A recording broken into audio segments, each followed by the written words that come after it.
This is a presentation of the Sports Source Digital Network, presented by Hearthside Bank.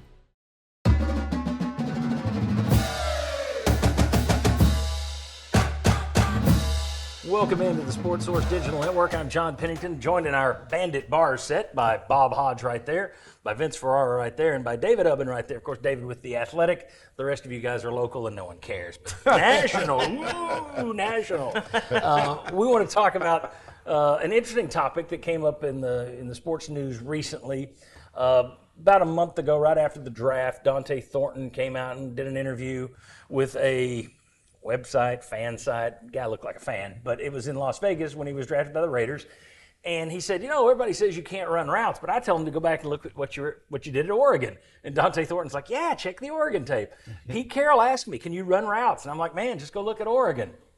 I don't think Josh Heupel would like that because he's made a point we run the full route tree. Then the Titans coach, I don't know, Brian Callahan, for no reason, he was talking about how different the college passing game is from the pro passing game. He mentioned UT and was like, well, even some of their stuff, we act like they're making quick reads. It's a predetermined throw on a lot of this stuff. Okay, then fast forward, and Joe Milton is the topic in Dallas, and Brian Schottenheimer's talking about Joe Milton, and he says, well, we know Joe's got great talent, but that system he's coming out of, he's got a lot to learn, and we got to change some things. A lot of stuff. Now, in the media, we've heard all of this. The veer and shoot, when you draft a quarterback or a receiver from that system, whether it's here or Baylor with Art Briles or wherever, there are going to be questions. Is it a full route tree? Does the quarterback make all the reads? Most people would tell you no. Tennessee, and I'm sure Baylor at the time would say, we got it all under control. What are you talking about? So I wanted to go back and look and check out some names, and I'm going to run through some of these names of the guys who went to the NFL as quarterback or receiver from Baylor when Art Briles ran the system. And then we'll look at the Tennessee guys just to see if this offense really makes a good comparison. And before we do this, let me just ask everybody, what are your thoughts? Just give me a thumbnail sketch of your beliefs. Do you think it is a good producer for quarterbacks and wide receivers in terms of prepping them for the pros? I think the history would show no. I also think that that's not the purpose of the offense. And if the purpose of the offense is to do what it does, we're gonna move fast and win games like here. We already talked about. Yeah, like you already talked about. We've got predetermined reads that'll be made when we get up and the ball is snapped. So to me, the preparation, it's immaterial to the offense, but no, nobody in the NFL does that. Yeah, and it's immaterial. A lot of people, I've had that, people sent that to me in terms of comments that, well, so what? What's that have to do? We don't care about the pros. You may if teams start using this as a negative recruiting thing against you. Vince, do you think it's an issue or not? Well, and not just negative recruiting, but to get recruits, because that's one of, if not the biggest priority that they want to accomplish. I do think it's less than ideal. I don't think it fully does. They feel like they still prepare players for the NFL with their individual skill sets. Mm-hmm. So it doesn't mean that they can't succeed in this offense. It just means they're not doing everything that the NFL does. So there's some limitations to it. I just don't think we've seen someone pay it off for them and show that, hey, get to that. Yeah, maybe there's some obstacles, but it can be overcome. I think you can also make a case that if you're a Jalen Hyatt or a Hendon Hooker, Josh Heupel could easily say, I'm sorry, were they projected as third-round draft picks when they arrived here? Before they got into my system, was anybody talking about them? This system got them drafted because we got these great numbers.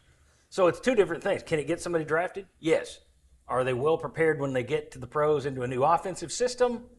That's questionable. That's what we'll get into. David, do you think it's an issue or not? I mean, if you're a freak athlete, you can make it work in the NFL because you just have physical traits that you can't teach that very few people have. And so that, I think, can set that apart. But where that happens is you don't see that a lot because a lot of people that employ this system do it to make up for a talent gap. Josh Heupel came in here, brought this offense. Why? Well, if you remember the Tennessee roster when he got there, it was really bad. They were in a really bad spot, and they were really good right away because this offense allows you to make up for some of those talent gaps if you just have pretty good offensive linemen and speed on the outside. Mm-hmm. Like, you look at Jalen Hyatt, you look at some of the other guys in this list, they're not the prototypical NFL receivers, but they did have speed. And if you have that, that changes a lot of arithmetic for you. So, ultimately, it's like you said, you're not going to have a ton of big-time 5-star guys in the system. There have been a few. It's hard to tell with Baylor because when they turned the corner, like everything ended there. Yeah. So, but when you add big-time recruits into the system, they might be able to. We just haven't seen that very often because a lot of times people running this are trying to make up for a talent deficit. Well, let's quickly run through some of those numbers, some of those names, just to see. So I looked at all the quarterbacks or receivers drafted out of Art Briles' system at Baylor because he was the father of this offense. It was his offense where he took principles from the old Veer running attack and matched it with this incredible spread passing game. And I didn't tell you guys this, but don't worry about the cameras. Just chat with me. They can fend for themselves out there. All right. David Geddes, receiver out of Baylor. I don't even remember him. Anybody remember David Nope. Geddes? He had three years in the NFL, 13 starts, 500 yards. All right. First quarterback he had taken, RG3. Lasted 7 years, had 41 starts, 9,000 career passing yards, 1,800 rush yards, 43-30 touchdown to interception ratio. He looked like he had the possibility to be better, but the Redskins blew his leg up in a playoff game. I don't know, though, what he was going to be long term, but he would be on the high end of this list. Right. If you're looking for success stories, he's kind of one of the successes. Agreed? Yes, very much so. Yeah, I mean, he's a guy that was a misevaluation coming out of high school. People didn't really know what to do with him. Art Briles knew what to do with him, and they used him perfectly, and he was a much better passer than they thought. He was much more refined than he thought, and took that to the NFL and brought some of those concepts with him. I think ultimately it is sad because we don't really know. Yeah. The injury was pretty serious, and when you took away his athletic ability, that limited who he was. He was a good passer, not an elite passer, you need and that his was legs. tough. Yeah, you Yeah, need he his went legs. from a running pass threat to, okay, now you got to be a pocket Yeah. passer. A whole different beast. Next, Titans fans will remember Kendall Wright, first-round draft pick, lasted 6 years, made only 45 starts, less than 4,000 career yards, 19 touchdowns. I don't know that would be a huge hit. No. Probably the most famous name on here, Josh Gordon. He was a second-round supplemental pick out of Baylor. He played a year. He was there 2 years, played 1 year. Lasted 10 years in the league, but that counts 3 years where he was suspended. That's another one that's hard to. Yeah. He had all the talent in the world, Yes. but he had so many demons with the drugs that it He was undercut his basically career. injured upstairs. Yeah. So he couldn't. That's a hard one to grade. Terrence Williams, wide receiver, taken third round by the Cowboys. Another one, 70 career starts, but 3,400 career yards, 20 touchdowns. Tevin Reese, a receiver, taken in the 7th round, didn't make it out of camp. Bryce Petty, quarterback from Baylor, went to the Jets, lasted 7 starts. Of course, that was with the Jets, but 1,300 yards, 4 touchdowns, 10 interceptions. And then first-round receiver pick to Cleveland, Corey Coleman, 29 starts, career 14, lasted 4 years in the league. So not a lot of great success there. You look fast forward to what he's done here at Tennessee. I didn't count the UCF guys, but I don't remember a lot of UCF guys who were in the NFL from his UCF days. For Heupel, I'm talking about. Velus Jones made 2 career starts. He's got 165 career yards. Hendon Hooker, no career starts. And the more damning thing is last year he was the second string quarterback until the playoffs. And they went and they signed Teddy Bridgewater, who was out of the league playing high school ball, to come in and be the number 2. That does not say that Hendon Hooker was picking up the offense. Next, Jalen Hyatt has not had a good start to his career with the Giants, 400 yards, 10 starts. Cedric Tillman, 9 starts, 500 yards. Then you got Joe Milton, who had 1 good start with the Patriots, enough to cost my team a good playoff pick, a good draft pick. But when you look at these, I mean, there's a lot of stuff there that if people want to negatively recruit against you, that's a pretty big one. You've got the coach's quotes. You got this history. Josh Heupel is going to have to, and the staff are going to have to do their work to say, no, don't listen to that. We'll get you ready. How hard is that, David?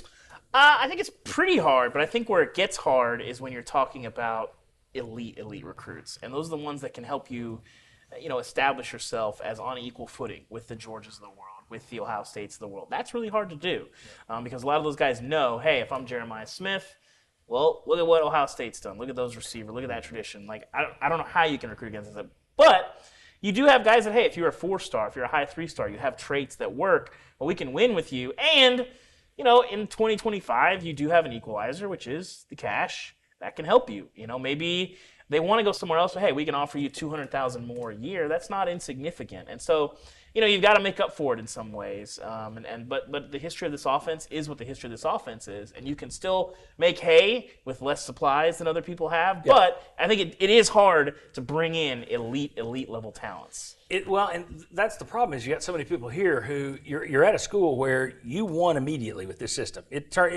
7-6 that first year was far better than what it looked like going in. Mm-hmm. And then the second year, 11-2, is tremendous, which shows you how great this offense is. The problem is you're at a school, you aren't at UCF, where you take lesser recruits, you get to 10-2, you're a hero, you can be there forever.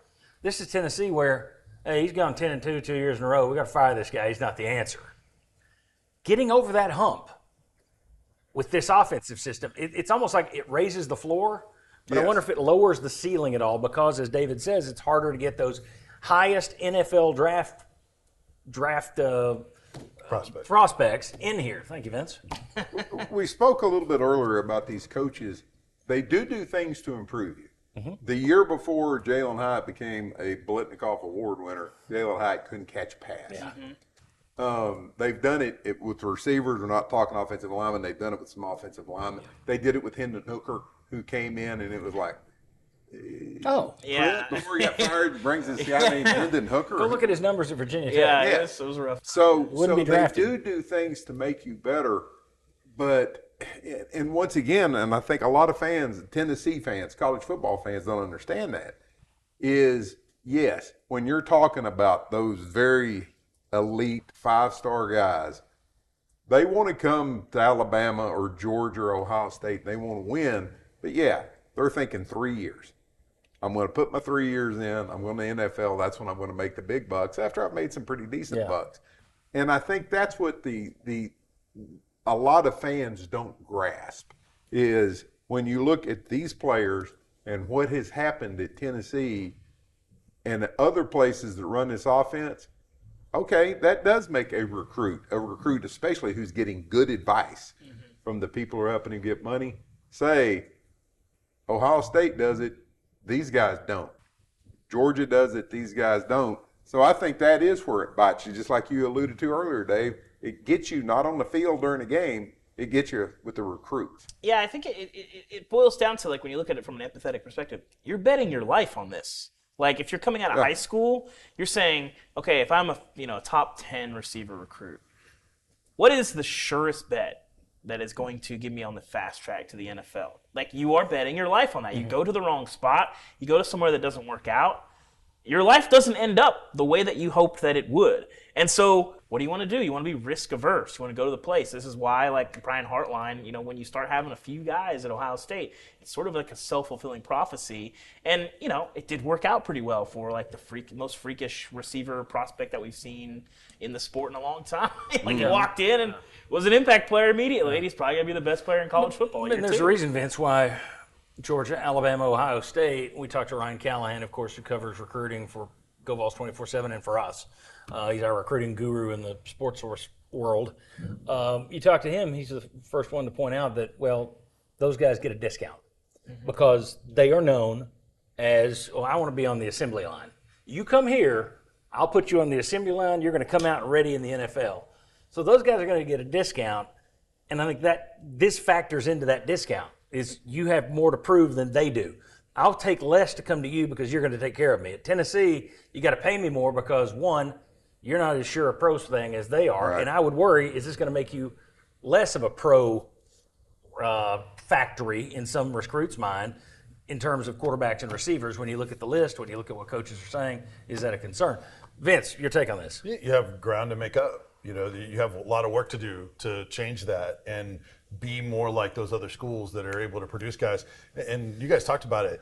Those examples, whether it's Smith or Williams, they got on the field quick, and they produced quick, and they were stars quick. And with Tennessee, we haven't really seen that impact until year 2. Mike Matthews had 7 catches last year. Yeah. Right, much less getting on the field. So when you talk about negatively recruiting, whether it's legit or not, that kind of stuff is going to be used against you. So it does make it difficult. Well, another thing about the list that stood out is there aren't, especially at Baylor, there weren't a ton of quarterbacks. So the fact that you're not even getting them close on that level, even though, RG3 was incomplete, and then Josh Gordon was incomplete as a wide receiver too. So I've talked to scouts, and it does matter to them. It's not the be-all, end-all, but it's just a factor that is a hurdle that Tennessee does need to try to overcome. Well, when they take them into the next level, they're looking for problems. I mean, whether it's do you round off your route or do you square off your route? Yeah. When you do a comeback, is it 2 steps or is it 3 steps? And those are the things they don't see on the tape. We don't know that you can do this. Yes. Or we're going to have to teach you this, and if we teach it to you, you're going to be able to do it right. Yes. Because there are some guys who still round off their routes. I remember, Bob, you'll love this. Somebody left a comment, I told you this, on the channel the other day that said, what does it matter if they run the right routes or they understand routes? It's just the NFL should just be looking, can you catch the ball and run with it? Ask Cordero Patterson about Do that. routes matter? Yeah. Yeah, I mean, I think it's getting open and making life easy for your quarterback. And this system is built to help that. You talk about the wide splits, you talk about the hash marks. Makes it really hard to have safety help over the top. This offense is built to have receivers running free. NFL is not built like that. Yeah. Offenses are not built like that. And the way that receivers get free, I mean, it's the Lad McConkeys of the world, guys that walk in and are really good at route, really good at lying with their hips, really good at making sure that defensive backs are never quite sure what to do. Right. And you can get your defensive back, like his back turned on you, and you're all of a sudden 6 yards of separation on a little slant because you're really good at selling stuff. Yeah. And that is not part of this offense. No. It is what it is. I mean, we talked about at the start. That's not their responsibility, but it is part of the conversation about this offense. Well, exactly. I mean, it's a shame. It's a shame because you've got a guy. I love the offense when it's doing what it needs to be doing. That second year was awfully good. But I said when they got rid of Pruitt, please go we put a big board up on the television shows. Here are the things I want to see. Get me somebody who's got a system that doesn't have to get the world's greatest talent. Yeah. Okay, terrific. You've got that. You're winning with it. You've won 30 games in 3 years. People around here want championships. Well, and that means you're going to have to recruit the best. Yeah. Does that talent just have a ceiling? Yeah, I mean, built in with it? That's tough. You look at the games where they've played against the Ohio States and the Georgias. It has not gone well. And this offense has with Alabama. That's true. That's true. Twice with Alabama. It had, but this offense Georgia and Ohio State. This offense does thrive when you have an athletic advantage. When you have the better athletes, it is ridiculous. You can put up, 30 points in a quarter. It's not unheard of in this offense. But when you have an athletic disadvantage, when the guys are faster than you and bigger than you, and they can rush you with 4. It's tough when you can't run the ball with, like last year against Ohio State with Dylan Sampson, he's hurt.